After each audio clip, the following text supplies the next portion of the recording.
Good morning, students. Today we are going to start chapter 3, synthetic fibers and plastics. And topics to be covered in this chapter are synthetic fibers and plastic. Now, first of all, we will talk about fabrics or clothing materials. We all know how cloth is important for us. It plays a very important role in our life. We use different varieties of clothing materials or fabrics in our day-to-day life like cotton, jute, silk, nylon, rayon, etc. These fabrics are made from thin thread-like structure that is known as fibers, which are very strong, durable, flexible, and that is used to make fabrics, ropes, etc. Now, these fibers can be either natural or artificial.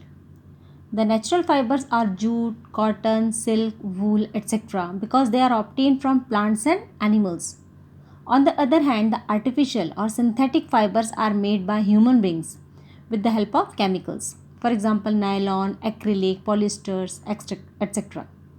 Now, other than these two categories, that is natural and synthetic, one more category is also there, that is semi-synthetic. Now, what do you mean by semi-synthetic? Semi-synthetic means neither they are purely natural nor purely synthetic. That means they are the mixture of natural and synthetic fibers. Now, let's start our first topic, synthetic fibers. Synthetic fibers are made in a chemical plant or in laboratories. All these synthetic fibers are man-made fibers that are prepared by a number of processes using raw materials of petroleum origin called petrochemicals. A synthetic fiber consists of many small units called monomers, which are joined together repeatedly to form a large chain called a polymer. Now, what is synthetic fiber and how it is made? Actually, synthetic fibers are made up of very small units called monomers. And when these monomers combine end to end together, a long chain is formed. And this long chain is nothing but a polymer. Just like beads that are joined to form a necklace. So, here beads are the monomers and a necklace formed is a polymer. Now, polymer is a Greek word formed by the combination of poly, which means many, and mer, which means part or unit. And the process of combining monomers to form a large polymer is called polymerization. Polymers occur in nature also. For example, cotton is a polymer called cellulose. Cellulose is made up of a large number of glucose units. So, glucose units are monomers and cellulose is a polymer. So, we can say when many monomers combine, they form polymers. Monomers can be joined either linearly or in a cross-linked fashion. When monomers are joined linearly, it is known as linear polymerization. And when monomers are cross-linked, it is cross-linked polymerization. So, in this chapter, we are going to discuss about synthetic fibers. Different synthetic fibers are used to make different kinds of things. So, let's study about different kinds of synthetic fibers, their characteristics and their uses. So, let's start with first synthetic fiber, that is rayon. Rayon is made from cellulose, which comes from wood pulp. Since it is produced from naturally occurring polymers, it is neither a truly synthetic fiber nor a natural fiber. So, it is a semi-synthetic fiber.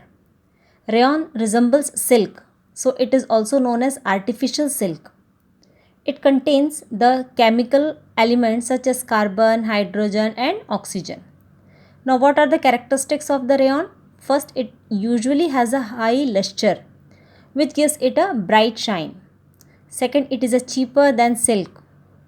Third, it can also be dyed in a wide varieties of colors.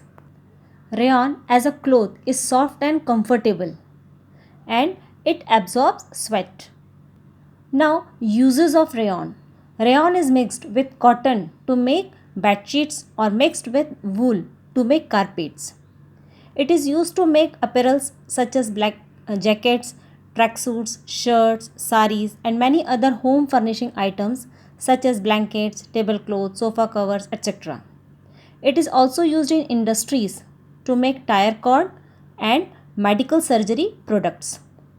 Now, second synthetic fiber is nylon.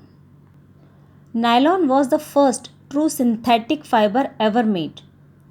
It was made without using any natural raw material.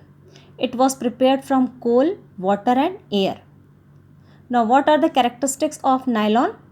Nylon fiber is strong, elastic, and lightweight. It is lustrous in appearance and easy to wash, so it became very popular for making clothes. It dries out quickly and is wrinkle resistant. A nylon thread is actually stronger than a steel wire of the same thickness. Garments made from nylon last for a long time. Now, uses of nylon. Since it is stronger than a steel wire of same thickness, hence it is used to make parachutes and ropes for rock climbing. And it is elastic and lightweight. Hence, it is used to make seat belts in cars, curtains, sleeping bags, tents, toothbrush bristles, socks, and ropes. And it is used to make fishing nets, strings of badminton, and tennis rackets. Now, next synthetic fiber is polyester. Polyester is also a synthetic fiber derived from coal, air, water, and petroleum. It is made of repeating chemical units called esters. Poly plus ester gives polyester. Terylene is one of the most commonly used polyester. PET, polyethylene terephthalate, is another familiar form of polyester. Now, characteristic of polyester. It can be washed and dried out easily and quickly. Fabric made from polyester retains its shape and remains crisp. It is resistant to biological damage such as mold and mildew. Polyester is, however, highly inflammable. The fabric melts and sticks to the body of the person wearing it. So, care should be taken while wearing it. It is stretchable, durable, lightweight, and wrinkle resistant. Now, uses of polyester. It is often combined with other types of fibers to make different varieties of fabrics. For example, polycot is a mixture of polyester and cotton. Polywool is a mixture of polyester and wool. And terrycot is a fabric made after mixing of terylene and cotton.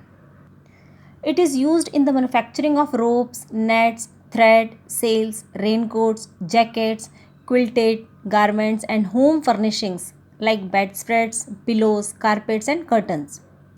PET is a form of polyester used to make bottles, utensils, films, etc.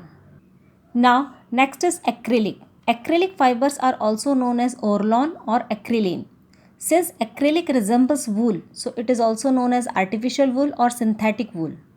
Now, characteristics of acrylic. First characteristic, fabric made from acrylic is warm to wear. It is strong fiber and resistant shrinkage and wrinkles. Easy to wash, dries out quickly. Much cheaper and easy to maintain as compared to natural wool, and so on. Now, uses of acrylic. It is used in making apparels like sweaters and socks. It is also used to make home furnishing items such as furniture, carpets, blankets, etc. Industrial uses of acrylic includes craft yarns, awnings, and vehicle covers. Now, advantages of synthetic fibers. Most of the synthetic fibers are wrinkle resistant, so they are convenient to wash and wear. Synthetic fibers are strong, so they can take up heavy loads easily. They have got high tensile strength, which enables them to carry weights.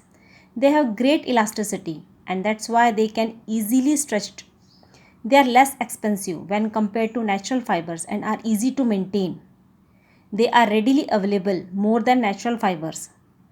They are generally soft, because of which they are used to make a variety of clothes and clothing materials. Now, disadvantages of synthetic fibers. Synthetic fibers cannot absorb moisture. This makes them unsuitable during summer. When our body sweats, it makes our body sticky and skin irritation occurs due to synthetic fibers. They are dangerous to be worn near fire or heat, as they can easily catch fire. They are difficult to iron as they melt very easily. Now, in the next lecture, we will discuss about plastics. Thank you. Have a nice day.